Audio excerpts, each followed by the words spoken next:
So hi everyone, it's Lorie Karnath with Jason Global Classroom. I'm here today with Joan Burroughs, the great-granddaughter of the nature writer John Burroughs. Joan, maybe you could tell us a little bit about your grandfather and where we are today. He's my great-grandfather, and it's interesting, why do we care about him? Who was John Burroughs? He was born in the Catskill Mountains in 1837, seventh of 10 children on a dairy farm, a big dairy farm.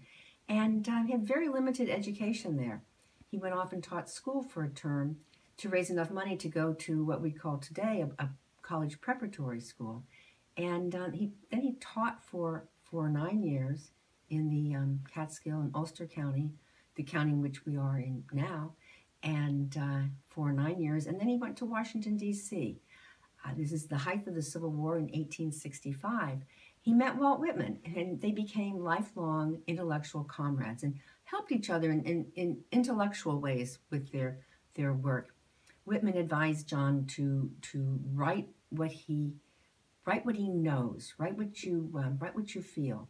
And so John sat at his desk in the Treasury Department in front of a vault and poured out his feelings about birds and recalled in a series in this one essay series of vignettes the birds returning to his home in the spring and throughout the summer, and then their departure in the fall.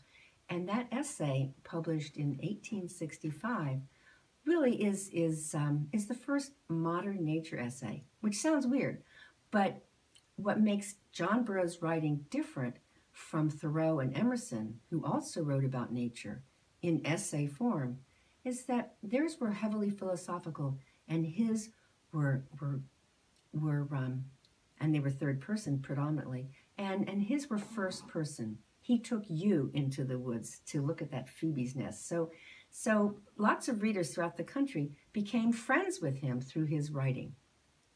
And Lorie said we're here at Slabsides, his retreat that he built in 1895 after he'd moved from Washington up to the Hudson River Valley.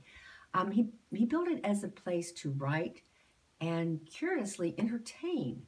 And that sounds a little silly. Why are you entertaining in this cabin? And you've seen the pictures of it. And he was so well read. People throughout the country were reading him, and he was being published in magazines almost monthly. And then his essays were collected into books. And everybody wanted to meet him because he brought out in them a sense of wonder about nature, a sense of empathy and sympathy with nature. Whereas before, and John Burroughs is not credited with changing this completely, but others were working on this too. But before he's writing, and others, there was no sympathy with nature. You take the Catskills and you cut down all the hemlock trees and exploit the bark to make tannic acid to tan leather. And this is what people did. And he's building a sympathy with nature, and which continues today, which is really important. And we hope that you are empathetic to the importance of nature. So he creates the modern nature essay, which is what you read today. It's what Lorie Karnath writes. It's what you read in Orion magazine, and because it's first person, and that's what we want to read.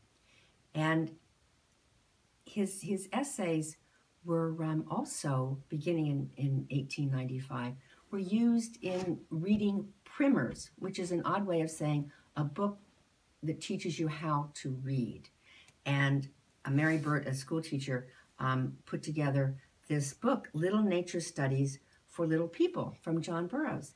And it's a multi-year reading primer. So in the beginning, the type is really big, and then it gets small. But what is remarkable about this is she has notes to teachers. She wants you, the student, to go out of doors and then tell the teacher what they saw. And this is radically different. And today, I'm sure in your schools, you have nature study, and it's just taken for granted. Of course we study nature. You didn't in the past. And it was really these series of books really started the study of nature in schools throughout the country. And we've read that these books were used for 5 decades. I'm thinking more like 4. you wouldn't replace them during World War I or the Depression or World War II in more rural areas. So kids are learning to read and appreciate nature, and adults are reading his essays in magazines and in books. And there you have the reading public really changing how they feel about nature.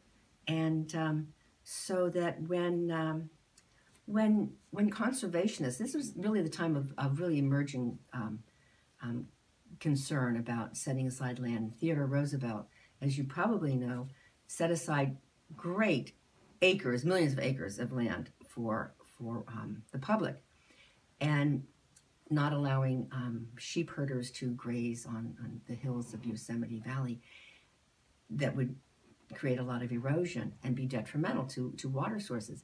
And so they had to work really hard to get enforcement of these rules. And with so many people being really in favor of protecting nature, they were able to get important legislation through, like the Lacey Act, and that was 1900 or 1901. They were working on it then. And so John Burroughs, not only did he create the modern nature essay, he was hugely influential in the emerging conservation movement through his writing and also through his friendships with national leaders, such as his very good friend, President Theodore Roosevelt, who came up here on the presidential launch in 1903 with his wife, Edith. And he came to this cabin, and John Burroughs cooked brigand steak, which is basically what we would call shish kebab today, and they had a jolly time. And so conservation movement was just getting going, and now we call it, I think it moved to the environmental movement, and now we would call it more of a sustainability. But the third important reason we'd like you to know about John Burroughs and why he's relevant is that you can read his works today. You can read Wildlife About My Cabin, the essay he wrote about the wildlife around this cabin, and you can come here and experience the same thing. You can go to the place where it's unusual. It's the only place he's seen two specific warblers singing at the same time, at the same place. But you don't have to come to this cabin. You could read his essays and get a richness from them about how still it is before a snowstorm, or his description of the coming of autumn. You can experience that anywhere you have an autumn season. And there are many essays that will likely strike a chord with you. And he brings people to nature. So this cabin became so popular.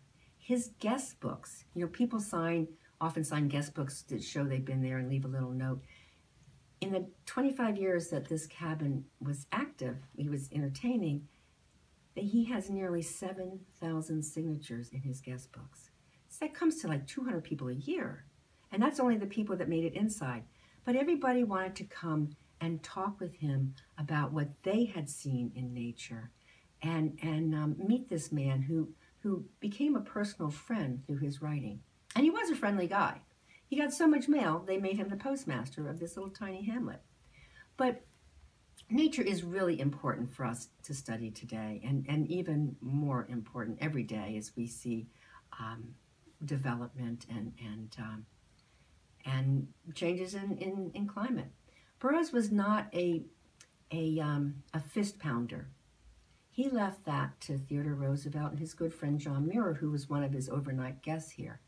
And they had a political agenda. John did not. He did not vocalize that. He did not write about it.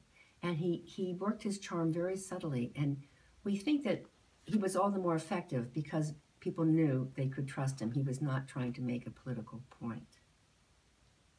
Okay, thank you, Joan. You are so welcome. So